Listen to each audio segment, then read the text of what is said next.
The great thing about non-execs, it's like putting together an orchestra.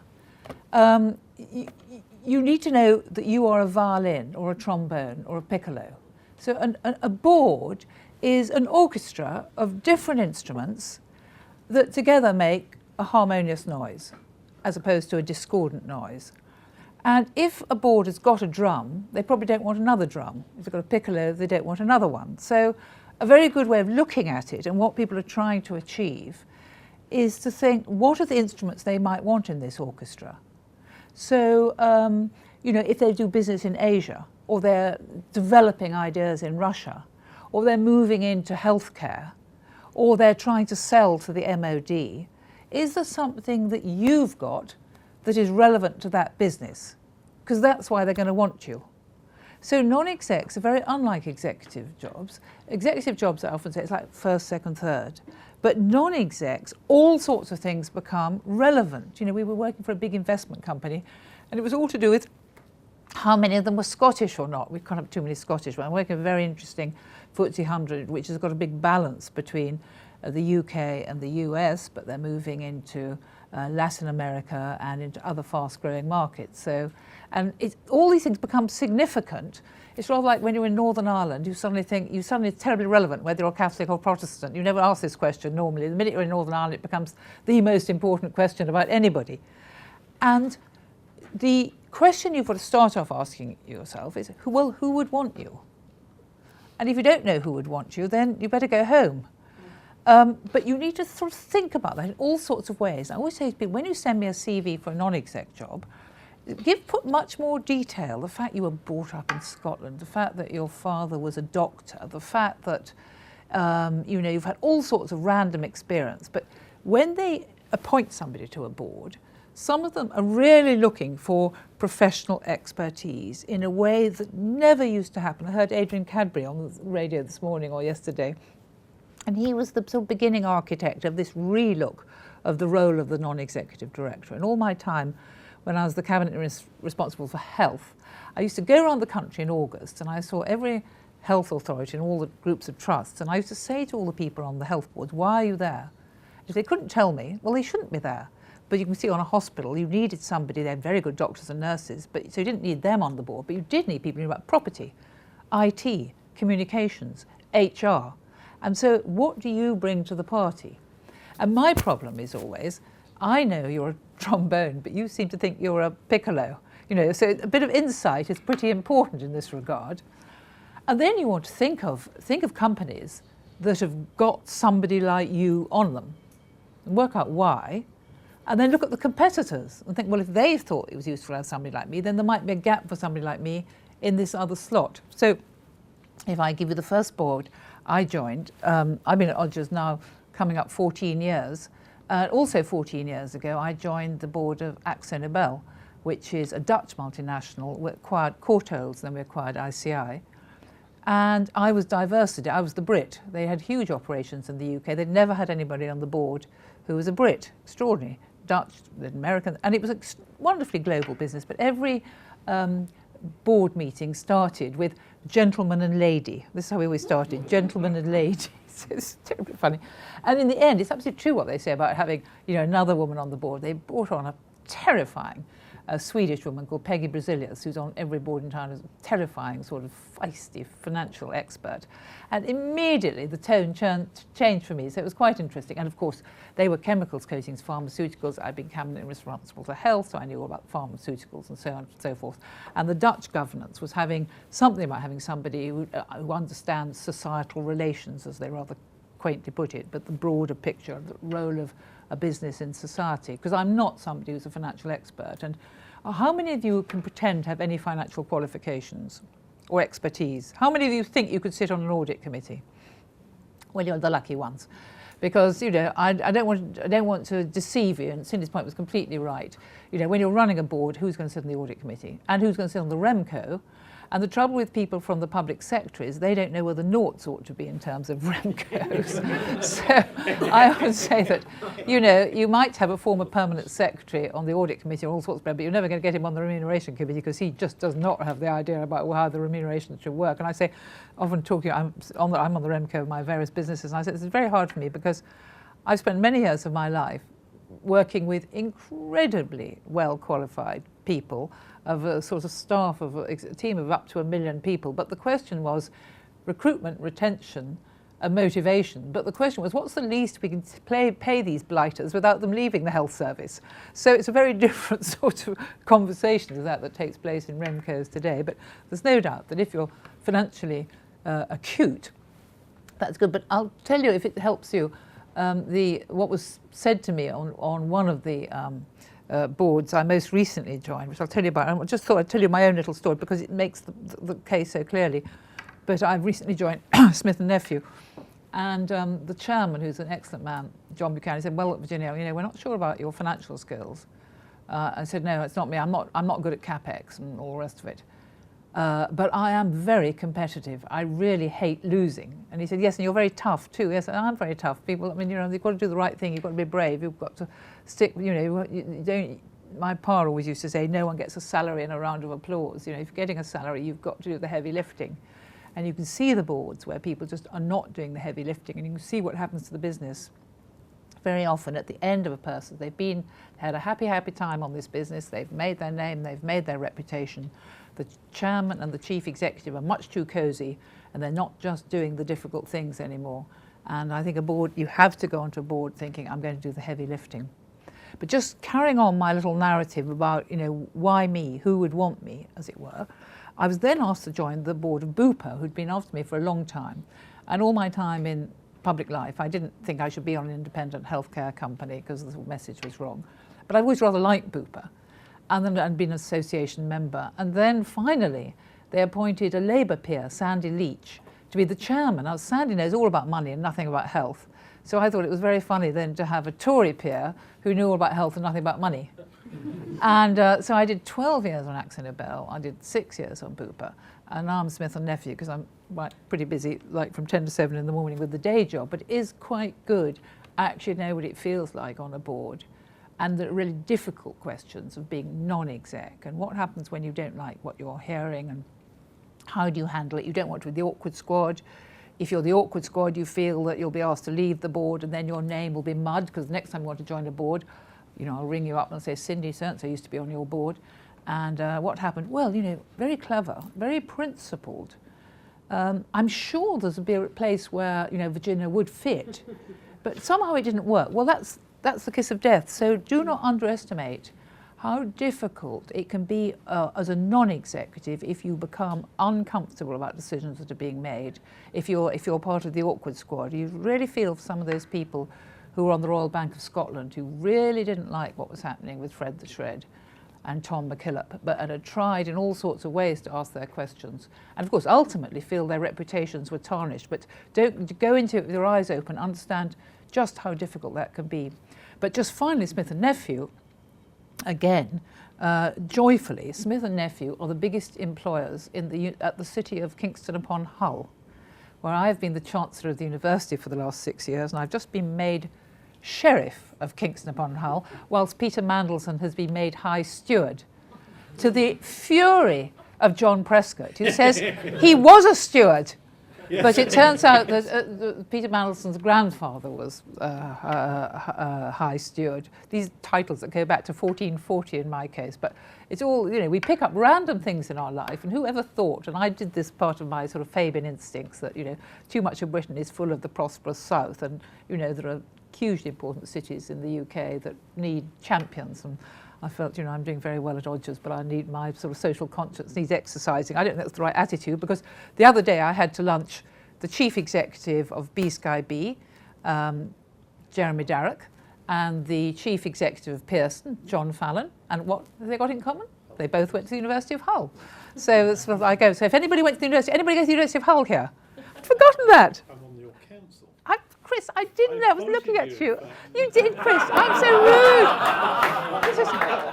I was looking at Chris, but I'm sure you all find this. I think, do you live in Worthing? Because I'm married to the Member of Parliament for Worthing. No. Do you live in the Isle of Wight? I was looking at you. I know this guy. I'm thinking. How do I know this guy? And thank you very much. But we all have this all the time, different context. So when it came then to Smith and Nephew, they thought they again wanted somebody who knew about life sciences and government, because all business is very regulated. So if you've been in the services, you know about regulated businesses. If you've been in the services, you're an absolute watchword for integrity. If you're in professional services, again, you'll have a different, you'll carry a different baggage. So what you need to do is to get to the moment you can stand back and see how others see you and and reframe it. So I remember when I first tried to become an MP, women, there were only 23 women when I got into Parliament, which is extraordinary out of 600. And I sort of was able to reframe it and say, of course, I know what people are thinking in the high streets. Ha ha, I go shopping once in a blue moon, but never mind. But it's a way of knowing what you've got and putting it round in a different way. So work out who you are and then start off with your motivation. Why do you want a non-executive role? Now, is it that you need the money? Is it you want the interest? Is it part of your own career development? Is it that you want to sort of fulfill, a different part of yourself? So all these fantastic people who become non-executives in health service trusts and authorities, they all get totally obsessed by it. It's absolutely fascinating. It takes much too much time. Very often they'll have somebody in their family who is a doctor or a nurse. I used to tease all these great captains of industry who were for 5,000 a year prepared to be on a trust, and I'd ask them this, their daughter-in-law was a medical student or something, but nearly always there needs to be, you need your story. Some people, as I say, are appointing boards because they're looking fit for purpose, and this is so different. I mean, again, 12 years ago I was taking a brief for a non-exec, and I said to the guy, what function, age, all things not allowed to ask, gender. Oh, I don't think we could take that risk, Virginia. I mean, it's only 12 years ago. And if I'd said this thing about it being like an orchestra, people would have looked as I'd come out of the funny farm, because nearly everybody on a board was a former chief executive or a former chairman. That's what you needed. It's looking in the mirror, not through the window. And what really, really has changed in Britain particularly is this real idea that you want people who bring a different perspective, because diversity in its proper sense is different mindsets. This is how you avoid groupthink, because if you all look at things the same way, funnily enough, we're hoping to get a major bank chairman role soon. And we've been talking about whether if you have a banker working with a banker, I mean, we have the disaster where you had a chairman and chief executive, neither of whom were bankers. But on the other hand, if you're both bankers, you just inevitably ask the same questions and you don't ask the difficult question. There are also some people who appoint their boards like decorating a Christmas tree, in my humble view. They quite want trophy candidates, and you just need to understand there will be different people who are looking for different things. And you need to understand your motivation, what it's all about. So what do we do as headhunters? We're not working for you. We work for the business. So somebody wants, I'll give you a sort of a nice example. It's not a non-executive example. I was going to give you talk to you about, which I think is a lovely one. When we had to find the head of the CBI, they didn't. Well, actually, they loved Digby Jones, but all the briefing. So there were 400 calls about this is a very important job. Do you have any thoughts about any observations? Everybody else thought that maybe Digby was a soundbite too many, and they wanted somebody different. So we looked at young businessmen, young businesswomen, older businessmen, older businessmen. Some of the older businessmen had so many opportunities now to be commercial and do some non-profit that why did they want it? And they were not looking for a 62-year-old former editor of the Financial Times. And indeed, they were very edgy about asking Richard Lambert to do it. They weren't quite sure. Now, when you talk to them, they say best decision they made was to ask Richard Lambert to take on that job. And he was brilliant. But what was it that triggered it? Well, I had a call in to number 10, and somebody said to me, GB, this is when Tony Blair was still Prime Minister, but GB only works with people with a triple brain. And this was a time when you were going from Tony Blair to Gordon Brown, and then there was going to be, an election where anything might happen. So you needed somebody with that subtlety. And again, rather delightfully, because I'd asked all sorts of people, Alan Johnson, one of the Hull MPs, he rang me up one day and said, "Oh, Virginia, we had a brainstorm at our ministers' meeting this morning. We've had a lot of names for you as to people you might consider." And they weren't all sort of Labour Party hacks at all. And I thought, when I was a minister, I certainly didn't call a headhunter and say, "These are all my thoughts." But you see, I, as the headhunter, I'm absorbing what people are saying about the role, whether it's a chairman or a non-exec. And it's like house hunting. You tell me you want a penthouse flat in London. I've noticed you've got 3 dogs and 4 children and 2 wives, and I think it might not be the best idea. And I might show you then a house in Wimbledon, even a farm in the country. But if I don't show you the penthouse flat first, you'll say, "You're not listening to me, Virginia. That's what I've asked for, that's what I want." So we as headhunters take our client on a journey to sort of try and get to the place where, it's no skin off our nose. We're just trying to read back to them that you thought you wanted a hexagonal piece, maybe it's only a triangle you want for this shape. And we will very often show different candidates. So I say, I'll find you best in class. Somebody with a very intellectual background, somebody with a financial background. It depends what the brief is. Somebody who comes out of professional services, somebody who comes out of a listed company, and so on and so forth. And I always advise my clients, keep your options broad, because people very often do shift either way.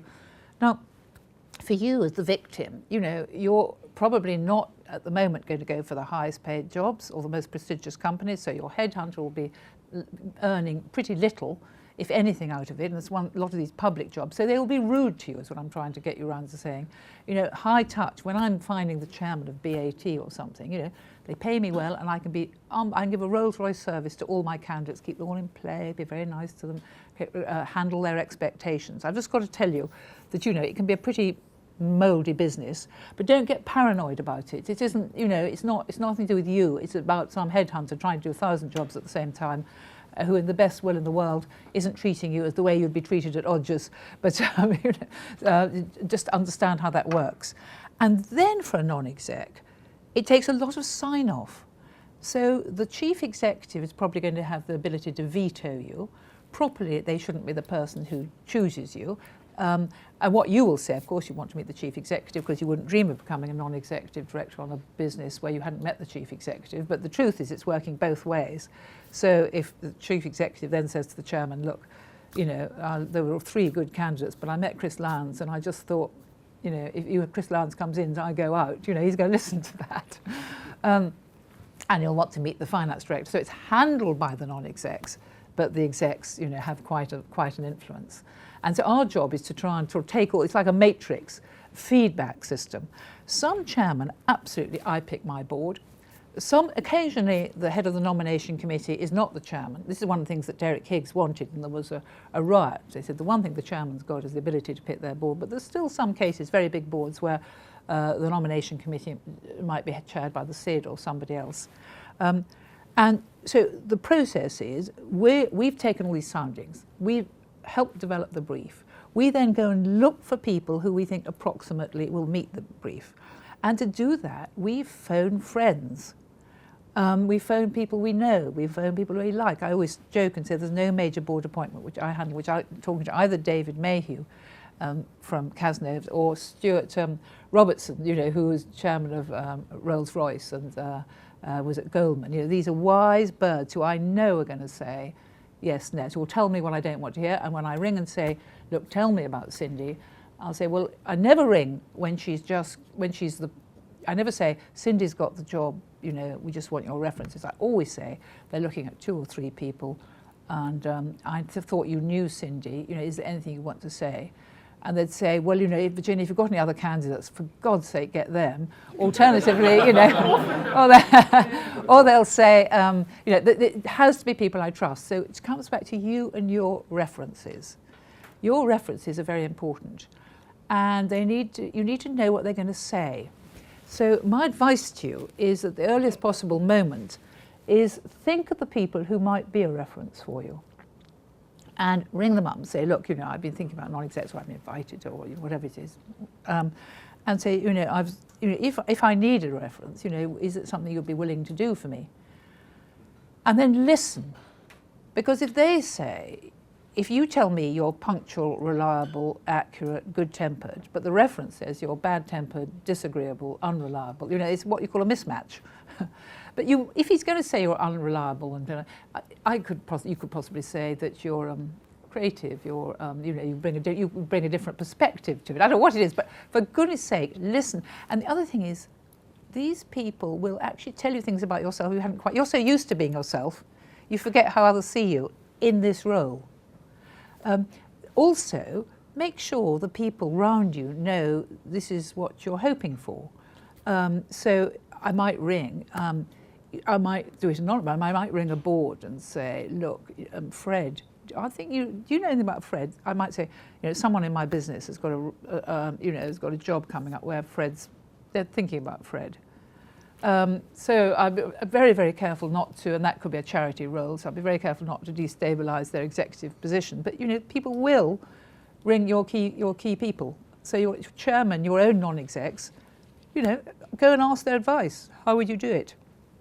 And then, if you try and find references that are relevant to the business you're going for.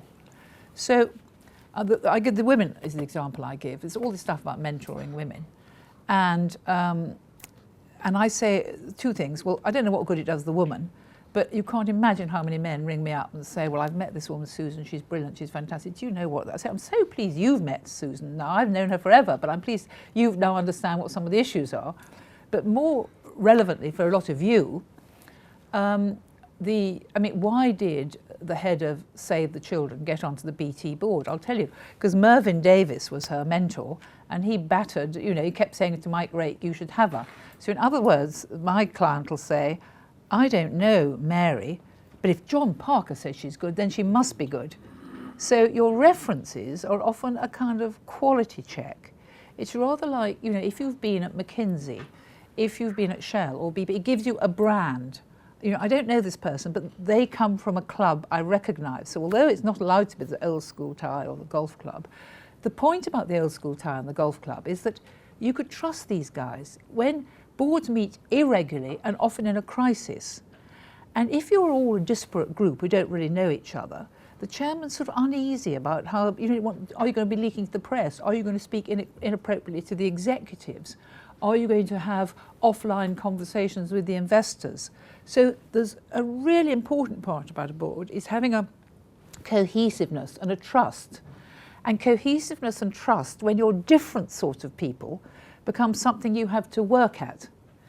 But you want to both exploit your difference and reassure anybody that you are, you know, an officer and a gentleman, that you're, you know, you can be trusted under a crisis.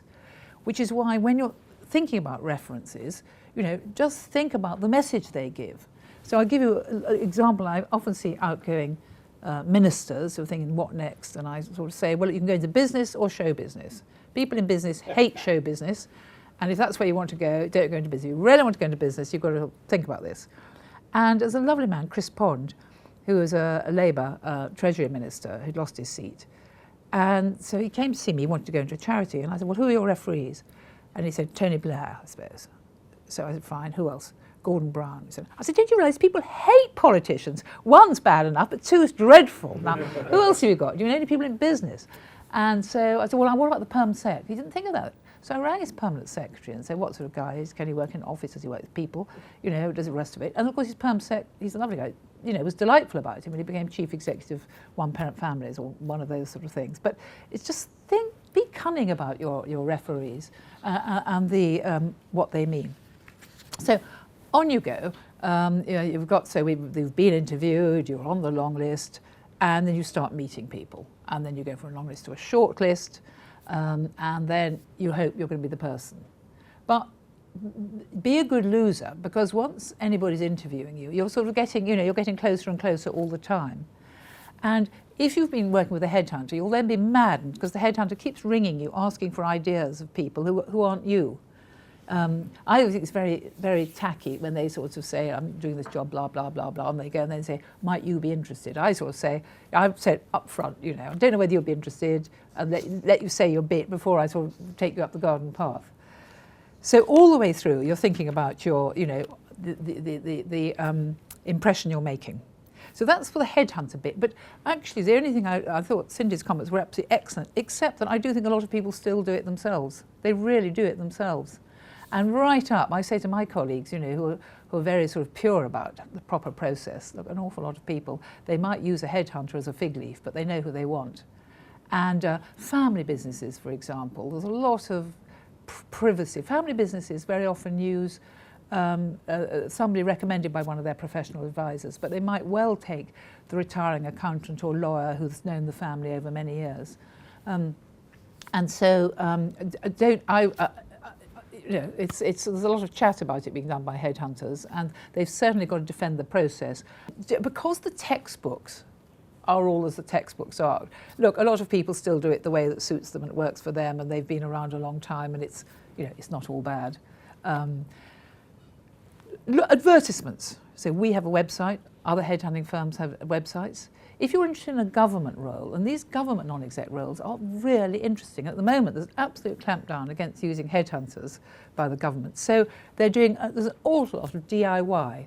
And you look at the public appointments unit website, and there are a lot of really interesting ones. Do you want to be chairman of English Heritage? Do you want to be chairman of the Forestry Commission? Do you want to be chairman of Ofcom? And they all need non-execs and other people on them. And these are really interesting and challenging, and they want people with a business perspective or whatever it is you bring. Everybody in this room has got something that various government regulators and agencies want. But from your point of view, it gives you the experience of being on a board. Go for ones where there's a chairman from whom you can learn. Really important lesson. Go for ones where you think, that it'll. If you don't know about how government works, you could be the business person on it, and then you learn more about government, how government works, or whatever. But it's always framing, reframing, thinking about how it might work for you. Then the whole area of, you may get a commercial non-exec, and we've talked about that. You may get a government one, but it's still very worthwhile thinking about a non-exec role in a non-profit organisation or even pro bono, because it teaches you what it's like to be non-executive, which is very fun. You see, I like going to the office every day and seeing what's happening, shouting at a few people, why aren't you working hard enough, why aren't you here early enough, whatever it is. And I want to know what happened yesterday and what's happening tomorrow. Being a non-exec is a very different temperament, because you meet every 6 weeks or so you've got to learn to let go. And the way you ask a question is totally different. And a lot of people have talked to me about, when you try and describe the differences, and then they've been a non-exec, even on their, some local charity, and they suddenly see it differently, And the relationship between the chair and the chief exec, which must be full of trust and loyal, but at the same time, the chairman's the guy who's got to fire the chief executive if he isn't performing. And that critical triangle between the CFO, the CEO and the chairman that makes up any organisation. So having non-exec experience, because people used to say, oh, we don't want a beginner. Well, thank goodness they've stopped saying that now, because no wonder they always had what they always had. If they said you've got to be on a board to be on a board, the thing was ridiculous. And now there's a much greater willingness to bring in people with different perspectives. But, you want to reduce as many of the areas of newness as you can, and certainly saying you've had some non-exec experience, to me, is always a pretty important aspect. So commercial non-exec, now your network, when you go to parties or functions, and I suppose I did it so much when I was a minister, you just always ask for the guest list, or you ring up somebody and you just sort of really think about it. And if they're going to be there, you Google the key people. And because even if this means that you can go to your next interview, you can say, I was just talking, it was a really interesting conversation with the finance director of BP last week. The fact that it was your grandchild's christening, it doesn't matter. You can sort of know, him. It's just sort of, just keep thinking about things you can throw into the conversation and make you sound relevant and less of a risk. Because I know you can do the job well, but people, often fall back on a safety first approach, whereas showing that you've got a breadth of knowledge. Similarly, Christmas cards, this is my big one. Send out Christmas cards in November, early. We'll get them all ready in November. This is what Christopher Harding, a lovely man, used to do.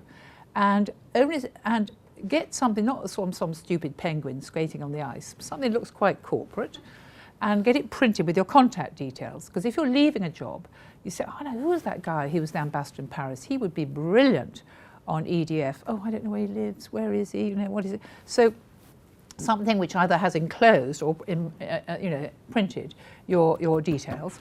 And then on the left, write some nicely written, I can't write anything nicely, things sort of saying, oh, X, might catch up sometime. Incidentally, I've been given permission to do an NED, or I'm moving into a portfolio career, or, you know, I've had, 20 years at the coalface and I'm now looking to change, have a new lease of life.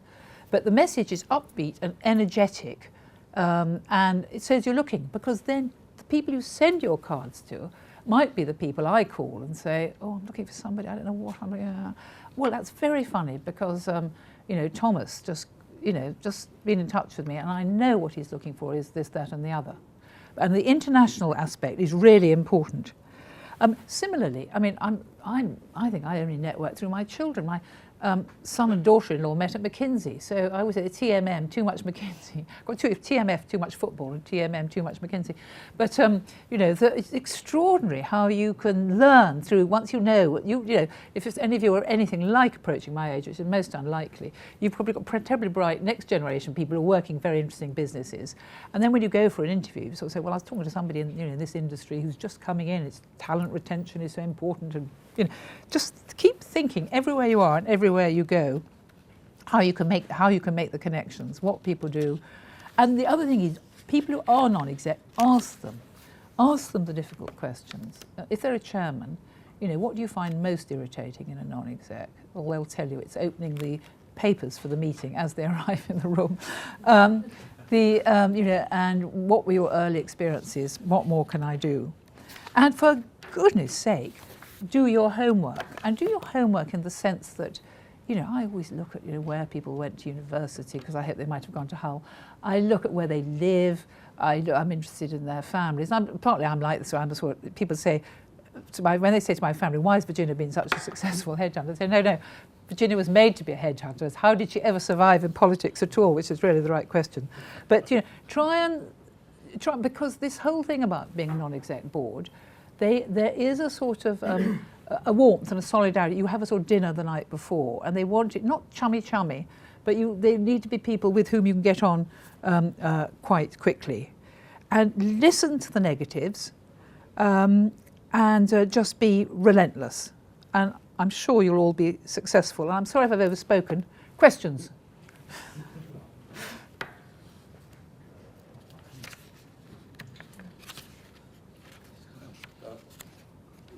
You mentioned that you find that a lot of chairmen or boards are looking to bring in people who haven't been non-exec directors before, but I suspect that quite a few people in the group here haven't found the recruiters quite so open in that experience.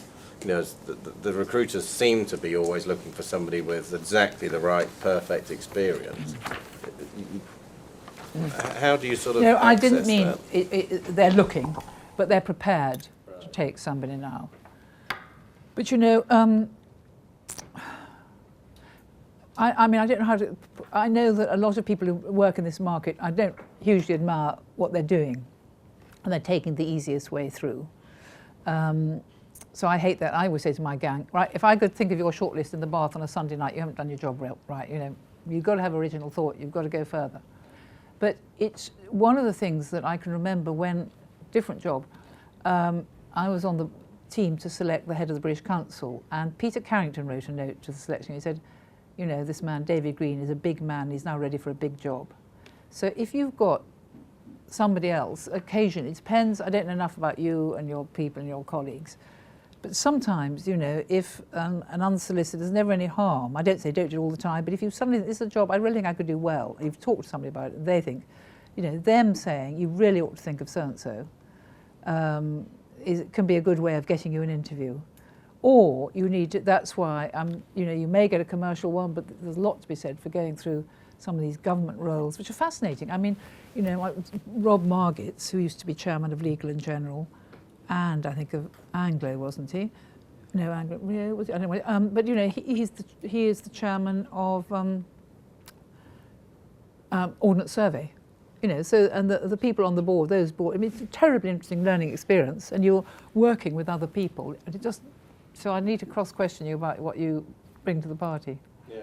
So you would suggest a lot of direct contact, really sort of take responsibility to make direct contact. Not in a pain in the neck way, but yeah, just be A for effort.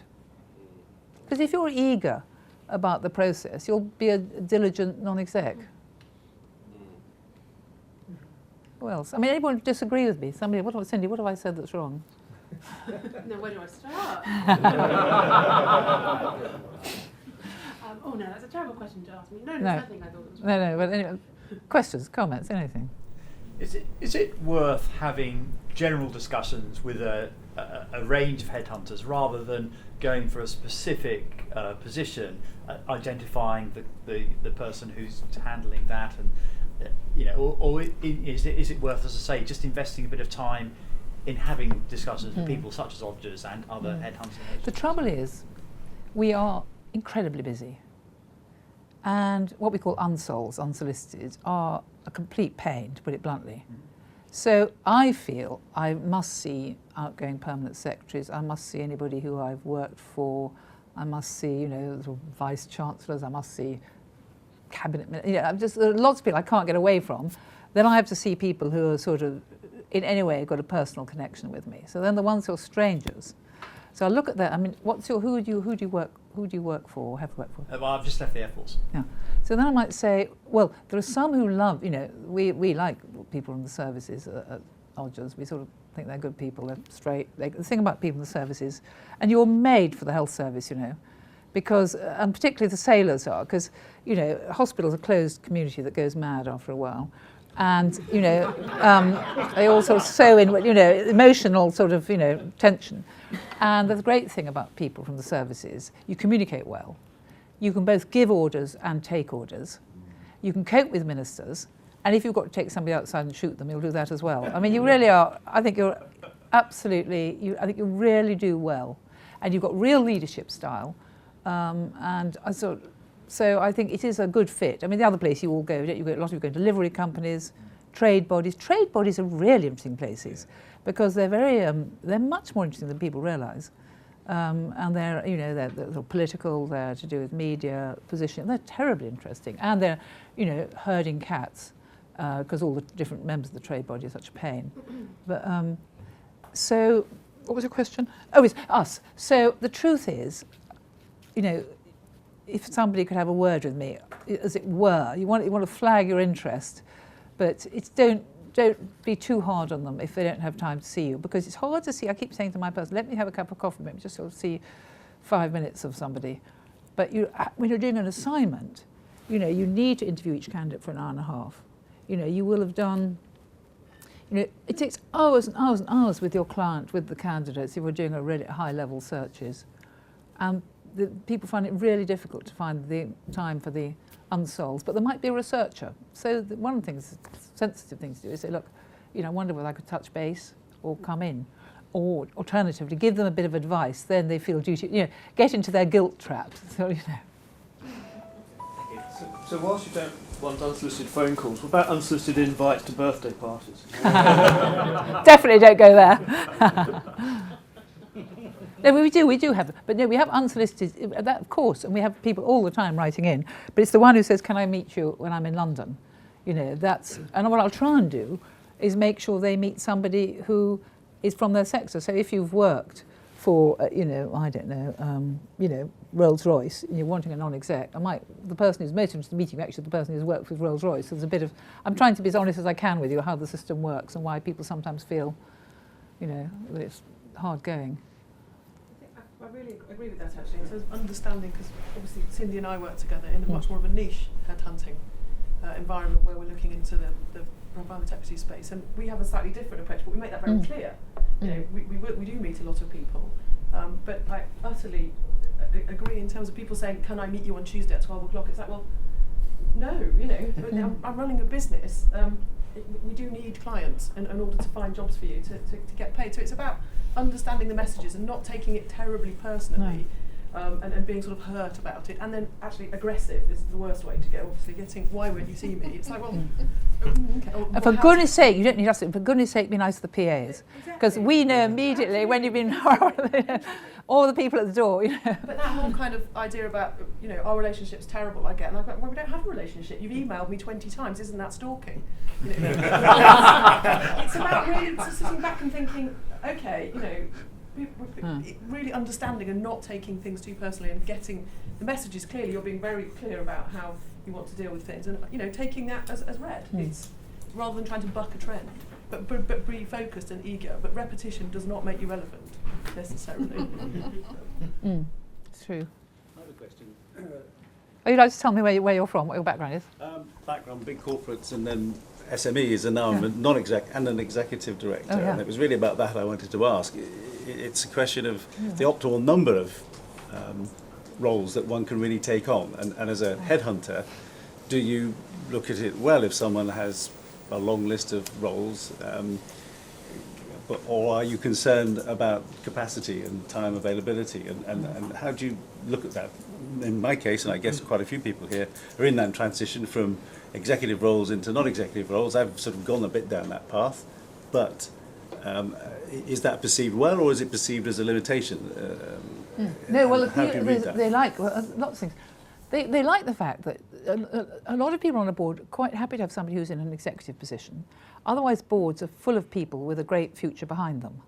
You know, in my day, they've got, so having somebody with recent, relevant, topical. So, and they always find it hard to find time for it. But it's otherwise the poor old chief executive and finance director, you know, driven crazy by all this advice, by all these sort of aging old people, you know, who are a Lonely Hearts Club. That's the other thing. So if you haven't got anything to do, they don't want you to move in. The thing at the old days at Marks and Spencer, you know, each of the non-exec, they had their own rooms there. Well, they never went anywhere else. They just hung around, you know, having a nice time. And so they want you to be sort of busy. They want you to be focused. You know, everybody's got to be McKinsey cool these days, really. TMM. So I don't think that is held against you. You know, anybody's going to do an audit committee, they want you to have time. But I don't think too busy is not. So as long as you've got a good story to tell, you bring a breadth of experience and you've seen other boardrooms. So I think it's all right. Who else has got something?